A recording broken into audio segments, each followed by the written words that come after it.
श्री सत्यनारायण भगवान की अतुल जी के तोड़ लगा दिया है ऊपर।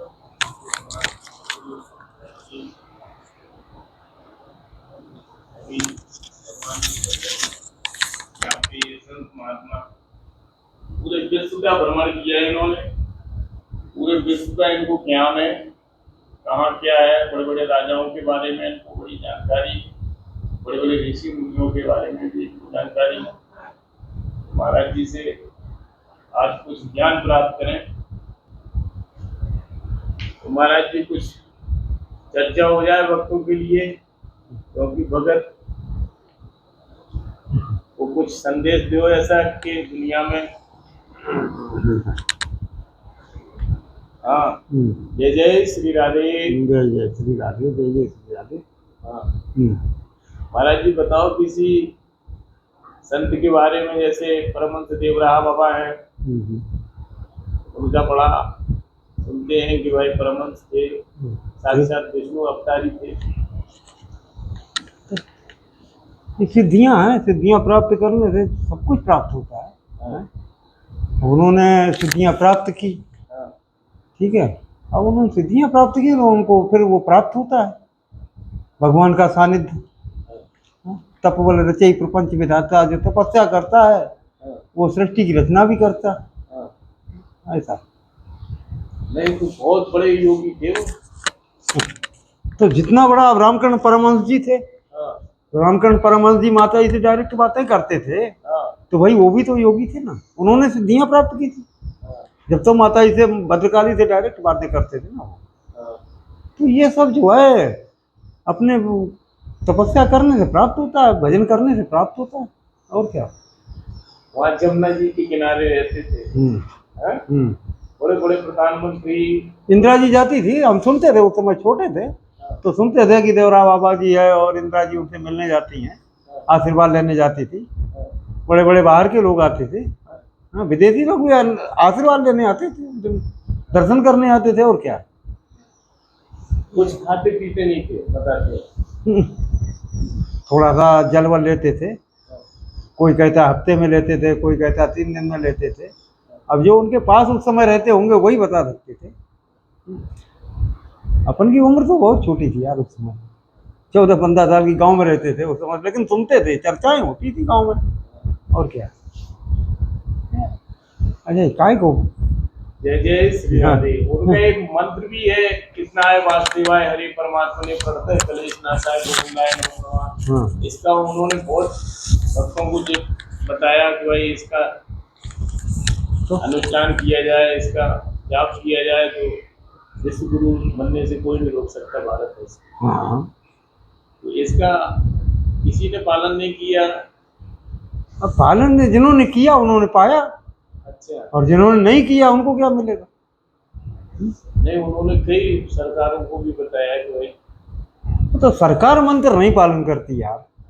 आप प्रधानमंत्री बन जाए तो प्रधानमंत्री को उससे कोई लेना देना नहीं है कि हाँ, इंदिरा जी दर्शन के लिए जाती थी उस समय, लेकिन वो प्रधानमंत्री थी तो उसको दिल्ली में आने के बाद उनका कोई मतलब नहीं था। दैनिक उनके जो रूटीन कार्यक्रम थे देश के, उससे देवरा बाबा का कोई मतलब थोड़ी था ना। इंदिरा जी को उनसे इस विषय में मतलब डिस्कस करना था। वो एक धर्म की आस्था के लिए, अपनी आस्था के लिए जाती थी। धर्म में श्रद्धा थी, आशीर्वाद लेने भगवान हमारा जो है शुभ करे। धर्म की सेवा में जाते तो उस समय राजकारण नहीं होता, और जब राजतंत्र था वो बात अलग थी। अब तो प्रजातंत्र है ना। अभी प्रधानमंत्री भी आपको अपने अधिकार क्षेत्र यानी प्रधानमंत्री राहत कोष से आपको मंदिर बनाने के लिए 500 रुपए नहीं दे सकता, समझे ना।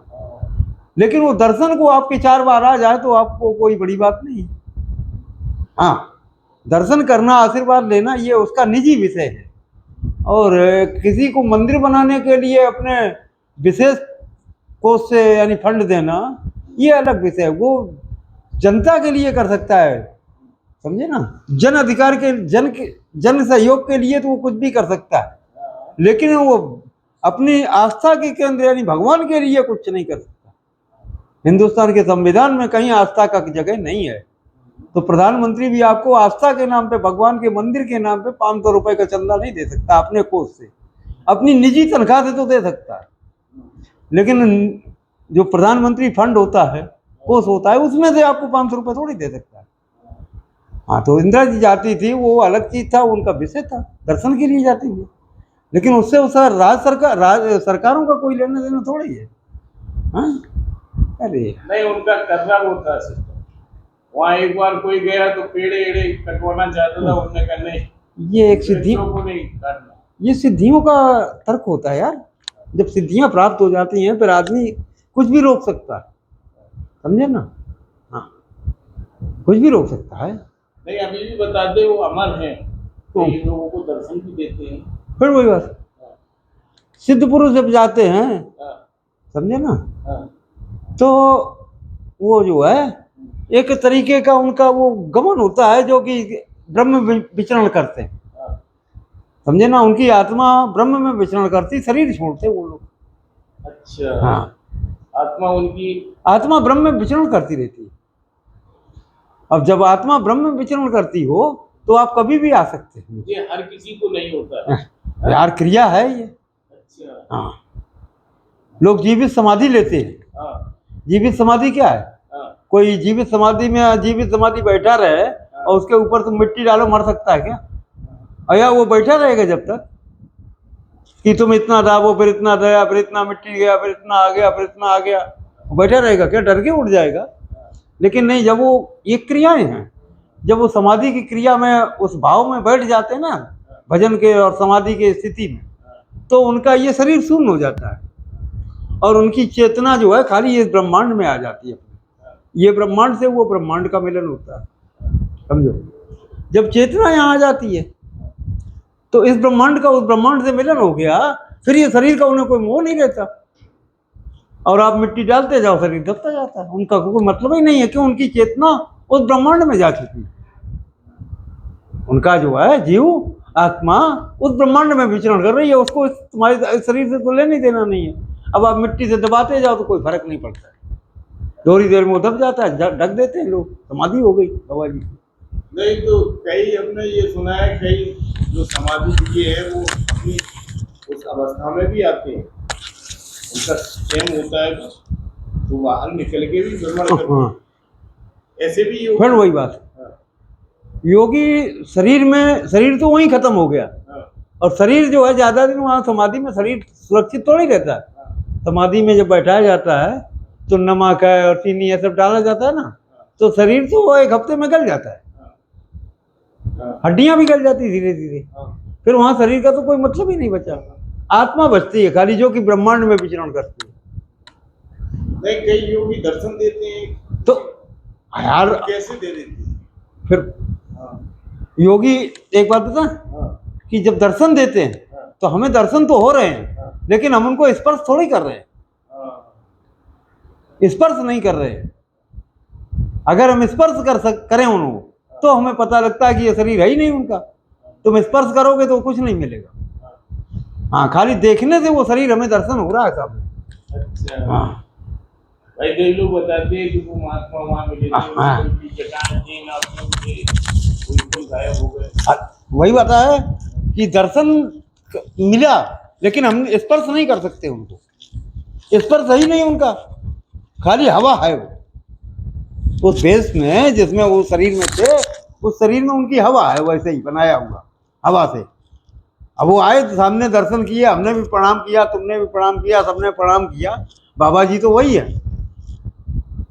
तो जैसे ये हमें एक भगत बता रहे थे, इस किले के अंदर महात्मा रहते हैं 5000 घंटे के, जब कुंभ लगता है तो वो निकलते हैं यहाँ हाँ, ऐसी कोई सुरंग है जिसमें वो विचरण तपस्या में लीन रहते हैं, जब कोई वो होता है तब कुंभ वगैरह में जाते हैं और उसी में फिर लीन रहते हैं। हो सकता है, क्यों?